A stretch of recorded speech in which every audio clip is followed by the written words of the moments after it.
Ngốc trụ rõ ràng là đầu bếp chính của nhà máy cán thép. Nửa năm trước chỉ vì một sự việc mà bị hàng nóng xử lý. Để vụ việc này được tiến hành, cấp trên đã cử người xuống điều tra. Ta trực tiếp dùng phép điều cầm để quấy đảo nhà máy cán thép. Chuyện phải kể từ 10 phút trước. Lẽ nào chính là lúc này?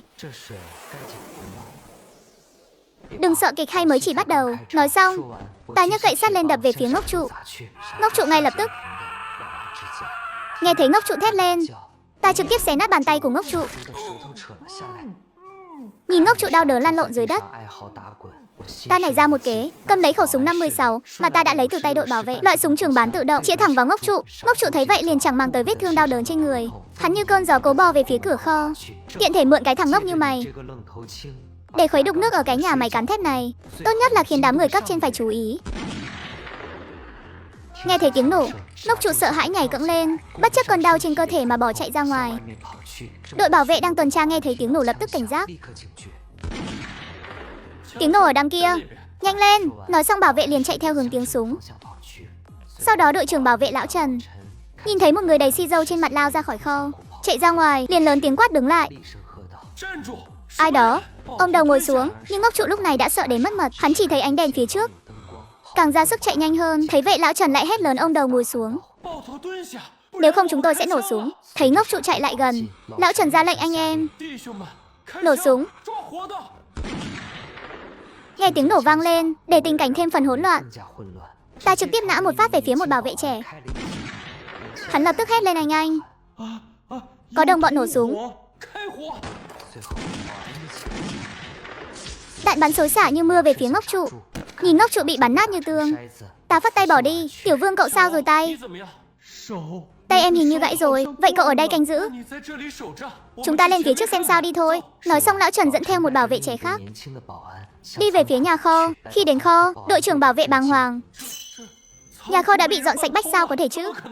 Nhìn nhà kho rộng cả 100 m² đến cái giá hàng, đến cái bao tải, thậm chí đến một viên gạch cũng chẳng còn.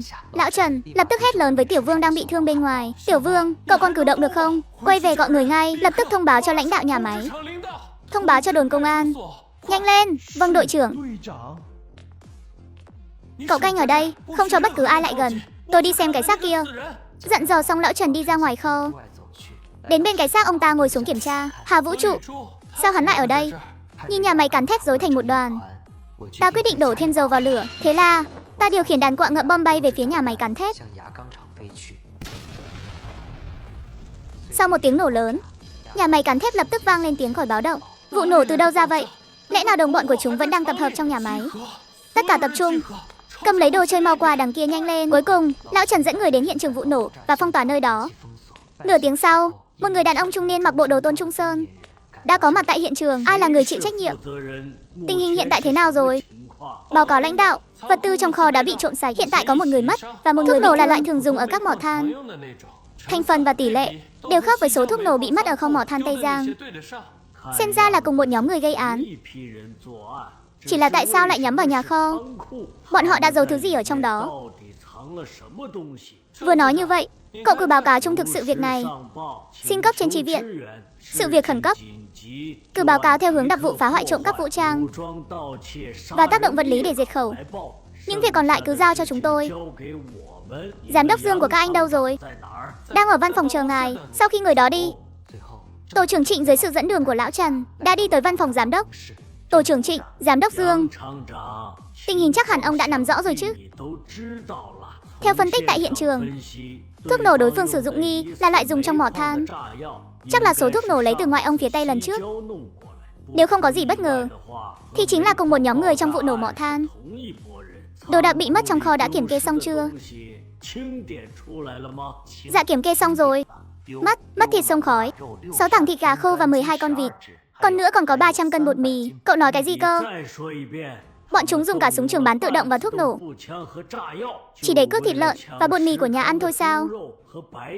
Báo cáo, mất một khẩu súng 5.16 và 20 viên kẹo đồng. Vậy cái xác ở bên ngoài nhà ăn là ai? Bị điện đi như thế nào? Người mất tên là Hà Vũ Trụ, đầu bếp chính của nhà ăn nhà mày, cắn thép lòng bàn tay trái bị trúng đạn. Sau cùng là trúng 3 phát vào ngực. Có vẻ đều là do người của mình bắn trúng. Giám đốc Dương, ông thấy sao? Tôi thấy đây là một vụ phá hoại có tổ chức. Có âm mưu của bọn đặc vụ, không? Đây không phải là đặc vụ bình thường, mà là những kẻ được huấn luyện bài bản, trang bị tinh nhuệ, hơn nữa còn cực kỳ thông thuộc sơ đồ bên trong nhà máy cán thép. Trong nhà máy chắc chắn có nội gián. Lập tức ngừng sản xuất. Toàn bộ công nhân các phân xưởng phải bị thẩm tra đột xuất ngay trong đêm. Không được để lọt dù chỉ là một con ruồi. Ngay sau đó theo yêu cầu của tổ điều tra, toàn bộ nhà máy bắt đầu bị phong tỏa. Người tiếp theo tên là Dịch Trung Hải. Có quen biết Hà Vũ Trụ không? Gần đây có thấy hắn có biểu hiện gì bất thường không? Có quen nhưng không thấy có gì bất thường cả. Có phát hiện ra người hay việc gì khả nghi trong nhà máy không? Không có ạ. Đúng rồi. Vụ nổ mỏ than ở ngoại ông phía Tây ông biết được bao nhiêu? Tôi chỉ là một thợ nguội bình thường. Ngoài làm việc ăn và ngủ ra, tôi không biết gì khác nữa. Người tiếp theo, thẩm vấn xong, Nhất đại gia lập tức quay về tứ hợp viện tìm Long lão thái thái. Lão thái thái xảy ra chuyện lớn rồi. Thằng Trụ đêm qua bị người ta tiễn đi ở nhà máy cán thép rồi. Sau đó Dịch Trung Hải đem chuyện của tổ điều tra kể lại chi tiết một lượt. Lần này xong đời thật rồi. Xem một tập vẫn chưa đủ. Trong video ghi mở trang chủ vẫn còn vài tập nữa.